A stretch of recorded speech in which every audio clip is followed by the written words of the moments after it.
ولا تهنوا في ابتغاء القوم ان تكونوا تعلمون فإنهم يعلمون كما تعلمون وترجون من الله ما لا يرجون وكان الله عليما حكيما انا انزلنا اليك الكتاب بالحق لتحكم بين الناس بما اراك الله ولا تكن للخائنين خصيما واستغفر الله ان الله كان غفورا رحيما ولا تجادل عن الذين يختانون انفسهم ان الله لا يحب من كان خوانا اثيما يستخفون من الناس ولا يستخفون من الله وهو معهم اذ يبيتون ما لا يرضى من القول وكان الله بما يعملون محيطا صدق اللہ مولانا العظیم۔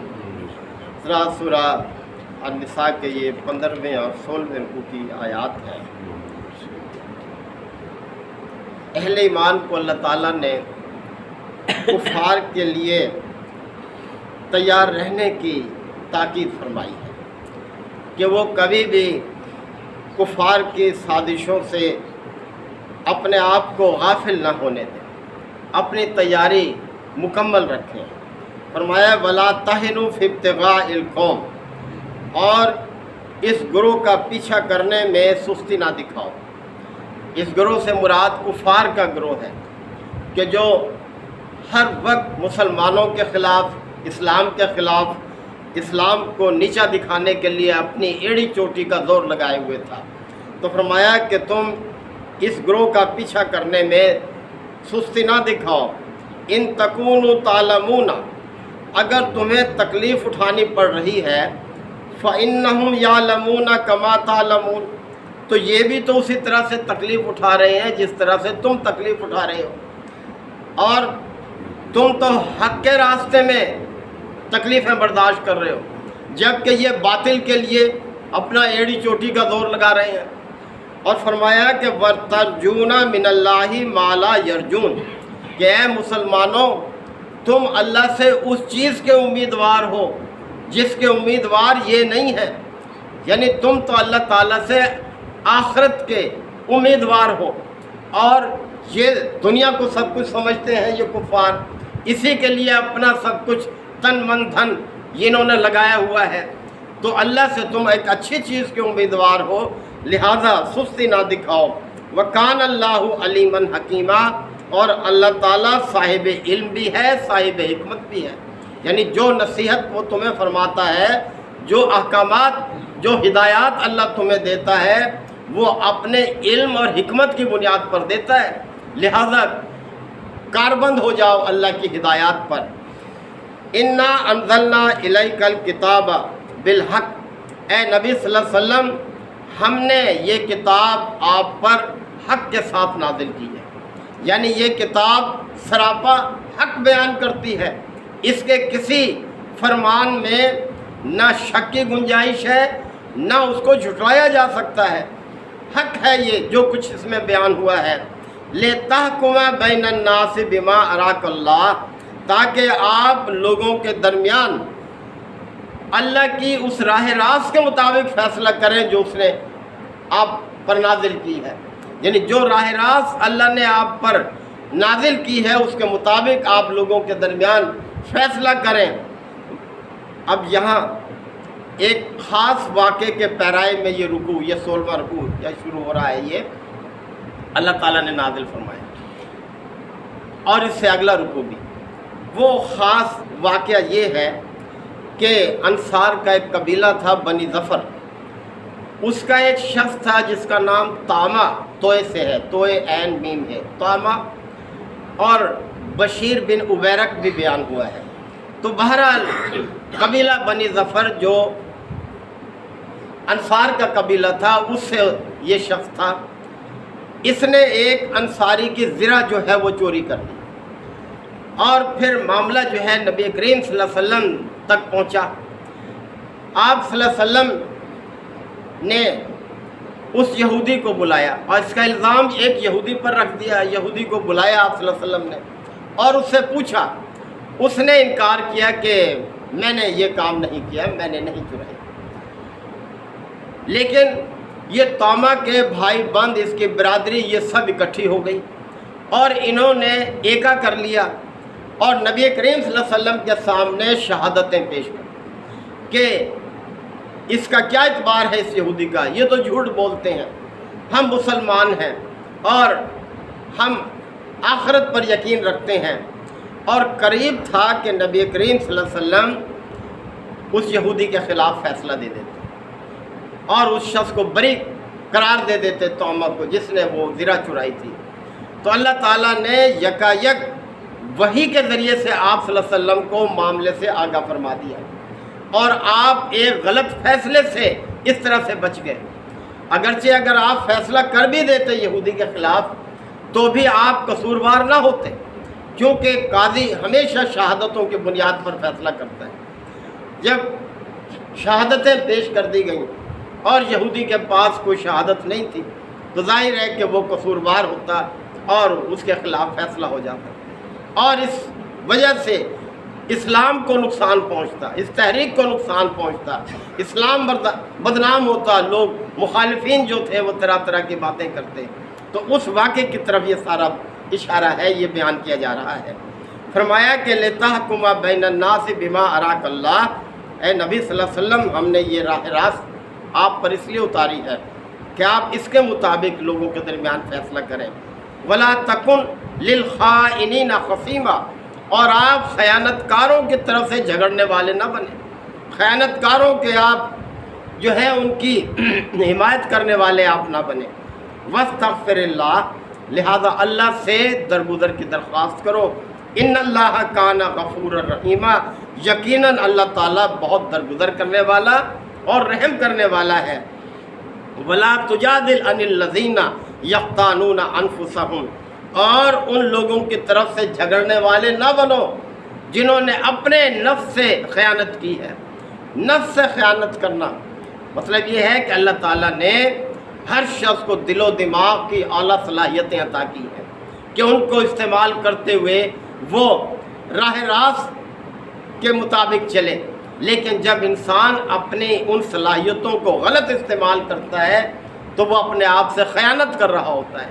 تو اس لیے فرمایا کہ ولا تجادل عن الذین یختانون انفسہم، آپ ان لوگوں کی طرف سے جھگڑنے والے نہ بنیں جنہوں نے اپنے آپ سے خیانت کی ہے۔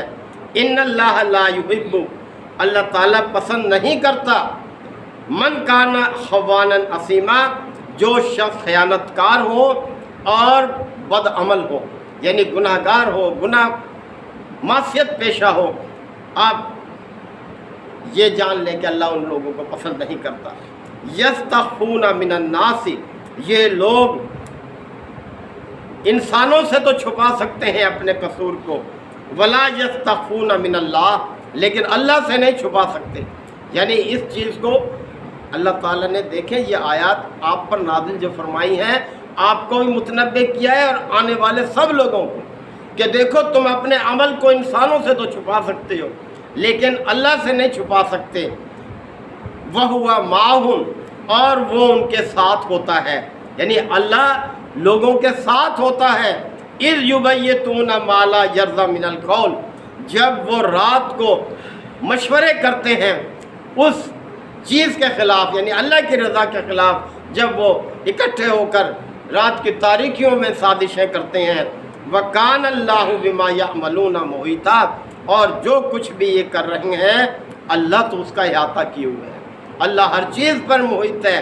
تو ہمیں خیال رکھنا چاہیے اپنے ہر عمل کے حوالے سے کہ ہمارے اوپر اللہ محیط ہے، اللہ احاطہ کیے ہوئے ہے۔ ہاں انتم ہؤلاء جادلتم عنہم فی الحیات الدنیا، دیکھو دنیا کی زندگی میں تو تم نے ان کی طرف سے جھگڑا کر لیا۔ متنبہ کیا جا رہا ہے جو حمایتی بنے ہوئے تھے اس طامہ کے، کہ دیکھو دنیا کی زندگی میں تو تم نے اس کی طرف سے جھگڑا کر لیا۔ فَمَن يُجَادِلُ اللَّهَ عَنْهُمْ يَوْمَ الْقِيَامَةِ، لیکن قیامت کے دن اللہ کے سامنے کون جھگڑے گا اس کے لیے؟ کون اس کی شہادتیں پیش کرے گا، اسے بری قرار دلوائے گا؟ ام من یکون علیہم وکیلا، اور اسی طرح قیامت کے دن کون وکیل بنے گا اس کی طرف سے، یعنی اللہ ہر چیز سے گواہی لے لے گا۔ انسان کے لیے واضح کیا گیا، زمین بھی گواہی دے گی اس کے اعمال کی، یہ ہاتھ گواہی دیں گے۔ سورہ یاسین میں بڑا واضح ہے کہ یوم نختم علی افواہہم، ایک موقع ایسا بھی آئے گا اللہ منہ پر مہر لگا دے گا، اور پھر وَتُكَلِّمُونَ أَيْدِيهِمْ، یہ ہاتھ کلام کریں گے، وَتَشْهَدُ أَرْجُلُهُمْ، اور ٹانگیں گواہی دیں گی ہر اس عمل کی جو انسان نے کیا ہے زمین پر۔ تو اللہ نہ جانے کس کس چیز سے گواہی لے لے، لہذا قیامت کے دن کون اس کی وکالت کرے گا اور کون اس کی طرف سے جھگڑے گا اللہ کے سامنے؟ دنیا میں تو تم نے جھگڑا کر لیا اس کے لیے۔ وَمَن يَعْمَلْ سُوءًا، پس یاد رکھو جو شخص بھی برائی کا، اب دیکھیں اللہ نے کتنی بڑی رعایت کا اعلان کیا ہے یہاں پر، کتنا وہ رحیم ہے، کتنا وہ کریم ہے۔ فرمایا وَمَن يَعْمَلْ سُوءًا، جو شخص بھی کوئی برائی کر بیٹھے، او یظلم نفسہ، یا اپنے اوپر کوئی ظلم کر بیٹھے، ثم یستغفر اللہ، پھر وہ اللہ سے درگزر کی درخواست کر لے، یجد اللہ غفور الرحیم، تو وہ اللہ تعالیٰ کو غفور اور رحیم پائے گا، اللہ کو درگزر کرنے والا اور رحم کرنے والا پائے گا، یعنی اللہ بہت رحیم ہے، بہت درگزر کرنے والا ہے۔ لہذا انسان ہے، غلطی ہو جاتی ہے، گناہ ہو جاتا ہے، لیکن اصرار مت کرو، اس کو صحیح ثابت کرنے کے لیے اپنی صلاحیت سے استعمال نہ کرو، بلکہ اللہ کے آگے اپنے پیش ہو جاؤ اور اس درگزر کی درخواست کرو، تو اللہ کو درگزر کرنے والا، رحم کرنے والا پاؤ گے۔ وَمَن يَكْسِبْ اِثْمًا، پس جو بھی کسی گناہ کا کسب کر لے، گناہ کر بیٹھے، فَإِنَّمَا يَكْسِبُهُ عَلَى نَفْسِهِ، تو اس کے گناہ کا وبال اسی پر ہوگا، خود ہی اس کو اس کا نتیجہ بھگتنا ہوگا۔ وَكَانَ اللَّهُ عَلِيمًا حَكِيمًا، اور اللہ صاحب علم بھی ہے، صاحب حکمت بھی ہے۔ وَمَن يَكْسِبْ خَطِيئَةً، اور جو شخص بھی کسی خطا کا ارتکاب کر لے، اور اِثْمًا، یا کوئی گناہ کر بیٹھے، ثُمَّ يَرْمِي بِهِ بَرِيئًا، اور پھر اس کا الزام کسی بے قصور پر ڈال دے، فَقَدِ احْتَمَلَ بُهْتَانًا وَإِثْمًا مُبِينًا، تو اس نے بہت بڑے بہتان اور گناہ کا وبال اپنے ذمے لے لیا۔ یعنی اس طرح سے اپنے آپ کو بچاؤ، اور اللہ کے ہاں بہرحال عدل ہے، انصاف ہے، وہاں کوئی بچ نہیں سکے گا، یعنی کوئی اپنے عمل کو چھپا نہیں سکے گا۔ تو آخرت کے حوالے سے ہمیں اپنی ہر عمل پر جو ہے نظر رکھنی چاہیے۔ اللہ تعالیٰ آیات کو سمجھنے کے عمل کی توفیق عطا فرمائے۔ وآخر دعوانا الحمد للہ وکفا وسلام علی عبادہ الذین اصطفی۔ ربنا آتنا فی الدنیا حسنہ وفی الآخرۃ حسنہ وقنا عذاب النار وادخلنا الجنۃ مع الابرار، یا عزیز یا غفار یا رب العالمین۔ اللہم انک عفو کریم تحب العفو فاعف عنا، اللہم من احییتہ منا فاحیہ علی الاسلام، ومن توفیتہ منا فتوفہ علی الایمان، یا شافی الامراض اشف مرضانا ومرضى المسلمین، یا قاضی الحاجات اقض حاجاتنا وحاجات المسلمین، اللہم اعز الاسلام والمسلمین۔ اے پروردگار، یہ طرح طرح کی جو آفتیں ہیں ان سے ہماری حفاظت فرما، یہ سیلاب، یہ بارش، یہ زلزلے، ان سے ہم تیری ہی پناہ مانگتے ہیں۔ اے پروردگار، ہمارے مظلوم بھائی جو غزہ سے، فلسطین سے، کشمیر سے تعلق رکھتے ہیں، ان کی بھی حفاظت فرما۔ یا اللہ، جو دستہ ایک گلوبل یہ دستہ گیا ہوا ہے، ان کی امداد کے لیے، ان کی دوائیں، ان کی خوراک، ان کی دوسری ضروریات کو پہنچانے کے لیے اس حصار کو توڑتے ہوئے وہ لوگ گئے ہیں، یا اللہ ان کی بھی حفاظت فرما۔ یا اللہ ان کو بسلامت اپنی منزل پر پہنچا، اور دشمن کو بھی یا اللہ ان کی سازشوں سے مسلمانوں کو محفوظ فرما۔ ربنا تقبل منا انک انت السمیع العلیم وتب علینا انک انت التواب الرحیم۔ صلی اللہ تعالی علی خیر خلقہ محمد و آلہ و صحبہ اجمعین۔